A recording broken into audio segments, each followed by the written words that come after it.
जी बिस्मिल्लाहिर्रहमानिर्रहीम। मैं हूँ आपका मेज़बान अनीसुद्दीन रूमी। इमरान खान साहब ने अपने दिए हुए बयान के ऊपर, जिसके ऊपर एक वावेला मचा हुआ था, पूरा अपोजिशन पीडीएम वगैरह सब इस मामले को हाईलाइट कर रहे थे। एक बहुत बड़ा एक इशूज़ बना हुआ था पीटीआई इमरान खान साहब की गवर्नमेंट के लिए। तो इमरान खान साहब ने कोर्ट से इस सिलसिले में माफ़ी मांग ली है और कोर्ट ये कहता है कि जो हुआ होना नहीं चाहिए था। अच्छी बात है कि आपको अपने बयानात की संगीनी का अंदाज़ा हो गया और आपने गलती तस्लीम कर ली है। कोर्ट आपके इस इक़दाम को सहराती है। तो इमरान खान साहब कहते हैं कि 26 साल से मैंने कानून की पासदारी की है, कानून की हुक्मरानी की बात की है और जज के पास जाकर भी माफ़ी मांग सकता हूँ। अच्छी बात है, माफ़ी मांगना बहुत अच्छी बात है कि अगर आपने कोई गलती की है या कोई गायब बयानात दिए हैं ऐसे, तो उसकी आपने माफ़ी भी मांगी और आपको माफ़ी मिल भी गई और आप अच्छी बात है। लेकिन अगर उस गलती के ऊपर डट जाना ये अच्छी बात नहीं है। ये तो ये शैतानी खसलत होती है कि अपना गलती भी करता है और गलती के ऊपर वो डट भी जाता है।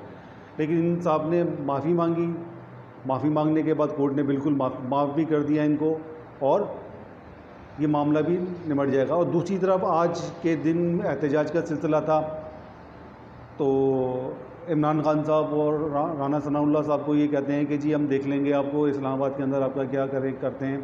और फिर राना सनाउल्लाह साहब ने भी हिकमत अमली तैयार की है वहाँ पर। उन्होंने भी कल की न्यूज़ थी कि उन्होंने भी ड्रोन की तैयारी की है, वहाँ से पानी फेंकेंगे ड्रोन के ज़रिए, क्या करेंगे बहरहाल उनके अपना एहतजाजी रैली को मुंतशिर करने के लिए। ये एक सिलसिला दोनों का आपस में चल रहा है।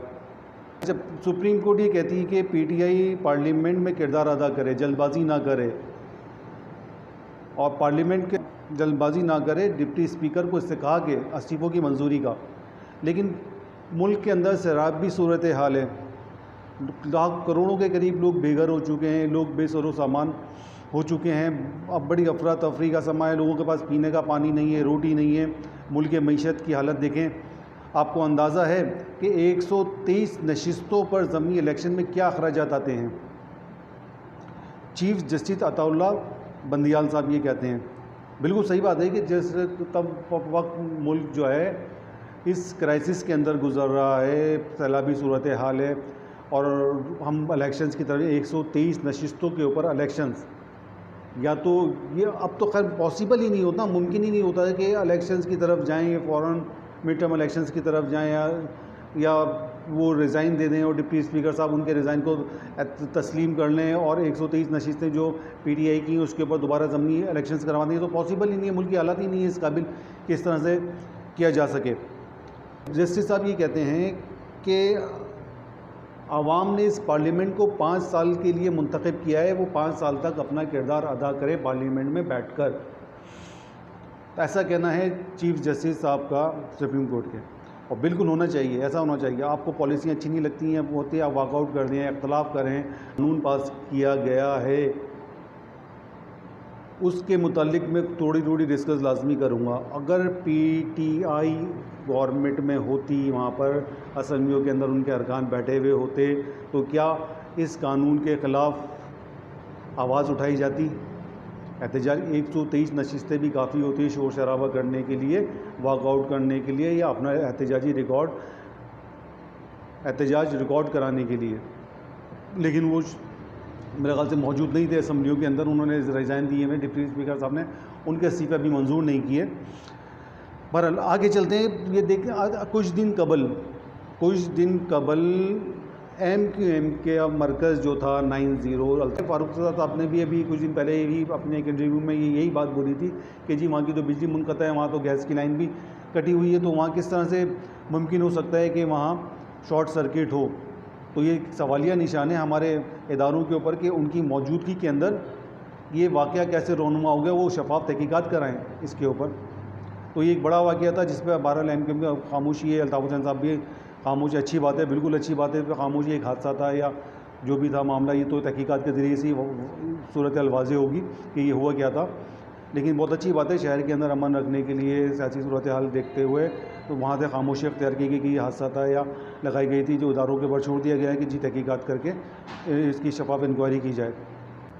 पता है कि पेट्रोल के ऊपर हम 1 लीटर पेट्रोल के ऊपर हम सार्फिन हम लोग कितने टैक्स अदा कर रहे हैं?